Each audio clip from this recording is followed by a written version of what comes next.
Drama serial बेबीबाजी के आने वाले एपिसोड में आप देखेंगे कि बहुत ही इंटरेस्टिंग सीन्स होने वाले हैं। तो सदरा भाभी जैसे ये लगता है कि फ़रत इस घर का माहौल ख़राब कर रही है। वो फ़रत की अस्मा से बातें सुनने के बाद जाकर सीधा उससे बात करेगी और उसे कहेगी कि तुम्हें ये क्यों लगता है कि मैं अब भी तुम्हारी दुश्मन हूँ। जब अल्लाह अल्लाह करके घर का सारा माहौल ठीक हो चुका है तो तुम क्यों उसे बिगाड़ने के लिए तुली हुई हो। इस पर दोस्तों फ़रत उसे कहेगी कि मैं आपसे कोई बात नहीं करना चाहती। अस्मा भाभी ने कहे कि यहाँ से चली जाएं फ़िलहाल। इस पर दोस्तों असरा भाभी उसे कहेगी कि मैं इस घर की बड़ी हूँ, तुम मुझे ऐसा नहीं कह सकती और बेबाजी के बाद मेरा काम है इस घर को जोड़ कर रखना। तो यहाँ पर दोस्तों फ़रत हंसते हुए कहेगी कि आप जोड़ेंगी, तोड़ा भी तो आप ही ने था। तो यहाँ पर दोस्तों वो इमोशनल हो जाएगी। तो अस्मा उसे कहेगी कि अदरा भाभी आप यहाँ से जाएं, मैं आपसे बात करती हूँ।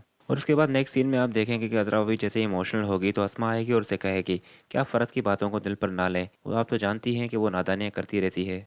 इस पर दोस्तों वो उसे कहेगी कि उसने बिल्कुल ठीक ही तो कहा, क्या गलत कहा उसने, मैंने तो तोड़ा था इस घर को, शायद मेरी वो सारी चीज़ें फ़रत के दिल से और बाकी घर वालों के दिल से कभी नहीं निकल पाएंगी। अस्मा उसे कहेगी कि आप गलत सोच रही हैं, हमने तो आपको कब का माफ़ कर दिया है और वो सारी चीज़ें हम भी भूल चुके हैं, आप भी भूल जाएं। और फ़रत वो तो नहीं भूली, वो तो अब भी उन्हीं बातों को लेकर मुझे ताना देती रहती है। अस्मा उसे कहेगी कि फ़रत की बातों को आप नज़रअंदाज करें, मैं वासिल से बात करूंगी, वो उसे समझाएगा। नज़रा उसे कहेगी कि नहीं नहीं, वासिफ को कुछ नहीं कहना, खामखा में बात बढ़ जाएगी, फ़रत को ये लगेगा कि मैंने वासिफ के भी कान भरे हैं। पर दोस्तों फ़रत की इस हरकत के बारे में वासिफ को मालूम लग जाएगा और फिर नेक्स्ट सीन में आप देखेंगे कि वासिफ जाकर फ़रत को कहेगा कि तुम्हें अज़रा भाभी से इस तरह से बात करने की कोई ज़रूरत नहीं थी, जब सारी चीज़ें ख़त्म हो चुकी हैं तो तुम पुराने मुद्दे क्यों खोल रही हो। इस पर दोस्तों फ़रत उसे कहेगी कि अच्छा, अब उन्होंने तुम्हारे भी कान भर दिए मेरे बारे में। वासिफ उसे कहेगा कि अज़रा भाभी से इतनी नफरत ना करो तुम, उन्होंने कुछ भी नहीं कहा मुझे, अस्मा अज़रा भाभी को समझा रही थी तो मैंने ये सारी बातें सुन ली। जिस पर दोस्तों फ़रत यहाँ पर समझने के बजाय बल्कि वासिफ को यही कहेगी कि मेरे खिलाफ बातें नहीं की तो और क्या कर रही है वो, अस्मा भाभी को भी तो बता रही है ना मेरे बारे में। वो एक एक को जाकर जब मेरी शिकायतें करेंगी तो जाहिर सी बात है सबको यही लगेगा कि मैंने ही कोई बड़ी गलती की है, जबकि असल फसाद कौन कर रहा है ये मैं अच्छी तरह से जानती हूँ।